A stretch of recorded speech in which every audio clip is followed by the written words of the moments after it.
Morning. Currently northbound on the M6. Going to collect the new car.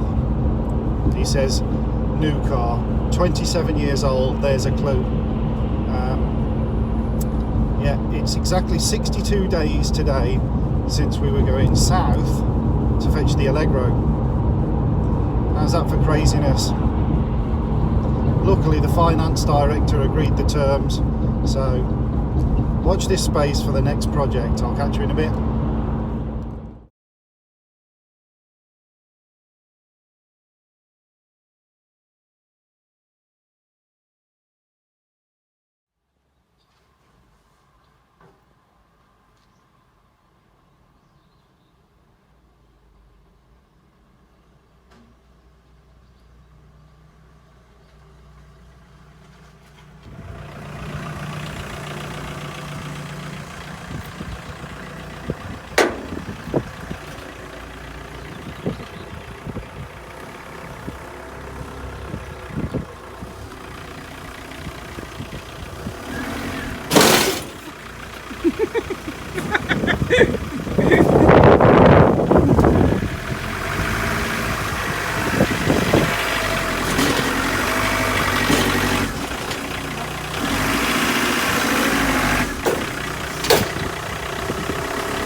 If I strap that engine round like I have done and then we go over it as well to that wheel, is that the... Yeah, that'll do.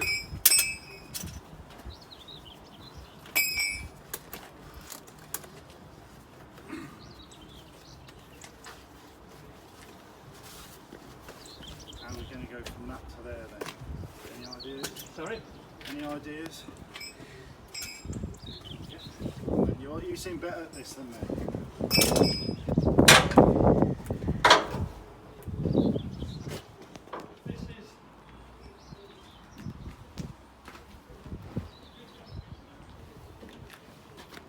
We could have used that short one on the back, couldn't we? Short one, let's go from here.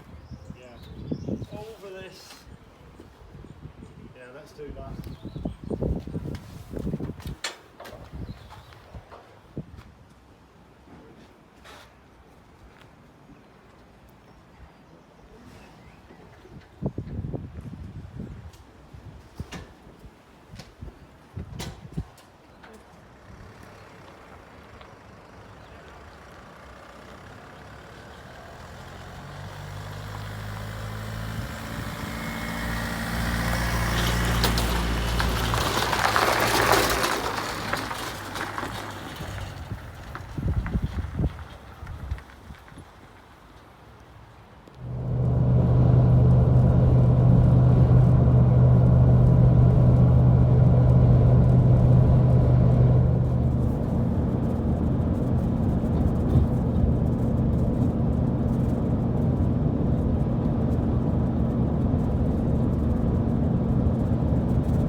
There we go then, we've picked it up. Surprise is revealed. It's a 1992 Rover Maestro, not an Austin Maestro, a Rover. Clubman turbo diesel. It was registered in December 92, so it's a late 92. I think it's had 3 owners. There's a hell of a lot of paperwork with the car. It's obviously had a lot of work done in the past, new arches and stuff, but all looks good. So we'll have a quick look around it once we get it off the trailer, and we'll see what we've got.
Righty ho. Car's all off, just taking the trailer back to Josh's. Yeah, all went well. It was a lot heavier to pull that with an engine on and all the bits as well, obviously. Came back quite gingerly. I'm not sure the brakes are brilliant on that trailer, if at all, but we made it back okay. Yeah, the car's got wheels on it off a MGF. So I originally was offered the car for 1,200 quid without the wheels, or 1,300 with, and I thought that the wheels were, you know, like MG Maestro wheels or something, but they're not. They're off an MGF. So I'm not sure whether that extra 100 quid was worth it, other than the tread's good on the tyres and stuff. But I think it'll probably go back on the original wheels anyway. I don't think the alloys suit it. The arch gap looks too big. But we'll see, There's loads of spare parts and stuff. Annoyingly, when I was dragging the engine off, I tipped it up as it got to the end of the bloody trailer and got oil everywhere over the drive, not the drive, the road. Neighbours are going to love me. But never mind. Anyway, when I get home, I'll have a quick scout around the car and then we'll see where we go from there. Later. I don't know how good you'll hear this. It's really, really windy. Just showing you the arches and stuff. It's got paperwork with it to say it had all the arches and everything changed and sprayed and whatever. There's reams and reams of paperwork. I think it's 3 or 4 owners, can't remember exactly. 96,000 miles. As I say, in all the paperwork, I'll go through on another video, but I've even got the original V5 old style from the first owner. It's still got the original dealer plates on, Whitney in Oxford, which is where WL is the area code. It's really tidy. Original dealer sticker. I love it, it's great. Except for on wheels, I think they're going to have to go. Here's the front sill. Interior needs a good clean, but it's there's no tears or rips. It seems complete. Headlining sagging at the back. Apparently that's a common thing on these. Another interesting thing is it should have had a factory fitted sunroof, but apparently on the paperwork the first owner specified they didn't want one because they leak in terribly apparently, and then had a Webasto or something retrofitted. So that's interesting. It's the Perkins Prima turbo diesel. Used to rip these out years ago and stick them in Land Rovers.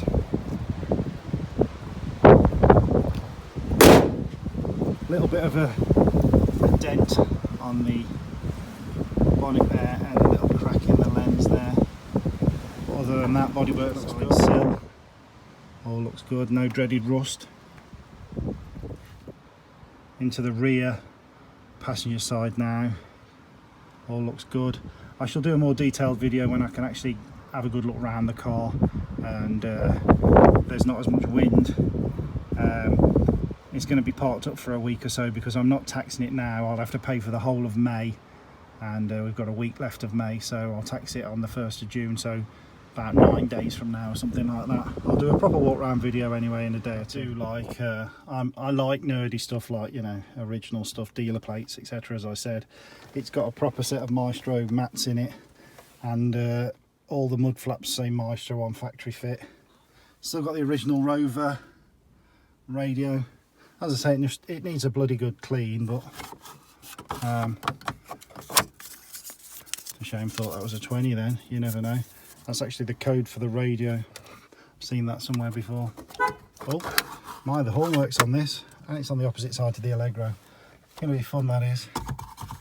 Yeah, so there we go. All good. This is a good piece of paper to have. It was actually the receipt for Mr. Whitby, who's the name on the first V5, the original owner. Employee purchase from Cowley, so he obviously worked for Rover, I guess, and bought the car. So it's nice to have. There's plenty of paperwork there. I need to go through this. Looks like virtually every MOT, and then receipts for a load of work to be done. This one here just on the top is fuel pump rebuild, fuel injector rebuild, and the price was £1,520 just for that. I'm going to go through this all. Timing belt, head bolts, blah blah blah, £1,687. The list goes on. There is literally somebody has spent far too much money on this car, but their loss is my gain. Lovely jubbly. Righty ho then, so that's probably the end of this video for today. Now you know I've got another car. It's the Maestro Clubman turbo diesel, 2 litre, Perkins Prima engine. This is going to become my daily driver for the foreseeable. The Freelander will be going in a day or two. I've just got to valet it and get rid of that because we've got far too many cars and not enough space. So yeah, I think what I'll probably end up doing, I'm not going to do another YouTube channel for you know, another type of car. My Allegro channel will be my main channel, but when I do Maestro stuff on it, it'll just have a Maestro heading in the title, and I won't bug the Allegro forums with links to it. They'll just have to find it if they're interested. So yeah, we've already thought of a name for it, because we have to name cars and they have to be girls' names. Because Agatha is an Allegro and it's 2 A's, we had to have Maestro, something Maestro beginning with M. We went through a few ideas like Millie, Molly and all the usual meh. But it's going to be called Miranda because it's cumbersome and big and lanky like Miranda off the telly. So this is Miranda the Maestro, and we'll see you again in another video. Later.